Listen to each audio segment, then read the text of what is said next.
पहिली गोष्ट ओमकार कोणाला सांगितली, की बाबा असा फोन आलाय, मी जाऊ, नको जाऊ, काय करू? मी पहिलं म्हणजे मी कोणालाच कॉल नाही केला किंवा ओके. कोणालाच मी विचारलं नाही, की मी हं, जाऊ की नको जाऊ. हं, मी स्वतः पहिला रिसर्च करतो कुठल्या गोष्टीवरती. हं. कारण माझ्यासोबत अशा बरीच लाईफमध्ये गोष्टी झाल्या आहेत, की मी कोणाला सांगितलंय आणि ती गोष्ट लगेच कॅन्सल झाली आहे. कारण ती गोष्ट पुढे जाऊन हं, होत नाही. हं. असे हे बरेच हो, वेळा झालंय हो, माझ्यासोबत. हो. सो मी कळून चुकलोय, की आता ही चुकी तर मला करायची नाही, की ह्याला हं, सांग, त्याला सांग हं, किंवा ह्याला कॉल कर, त्याला हं, कॉल करून विचार. हं, मी बोललो, की पहिला मी स्वतः रिसर्च करीन या हं. गोष्टीवरती आणि मी पुढे जाईन.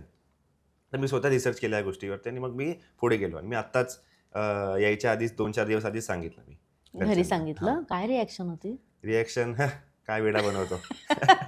बरं, तुला ती मोठी बहीण पण आहे. हां, मोठी बहीण हां, पण ती आहे. ती हां. फॅन आहे बिग बॉसची. ओके. ती कंटिन्यूअस तिचं हिंदी वगैरे असं चालूच असतं. कधी पण हां, खाताना बिग बॉस हां. चालू आहे. हो. तर ती मोठी फॅन आहे. तर ओके. ती खूप खुश झाली. ती नाचायलाच लागली होती. हां. असं तिचं रिएक्शन खूप चांगलं होतं, हं, की "हां, बाबा चाललाय माझा भाऊ." हं. तिचं रिएक्शन खूप छान होतं त्या बाबतीमध्ये. कारण ती कसं फॉलो करते ना, घरच्यांना जास्त बघत नाही घरचे. तिने लावलं तरच ते बघतात.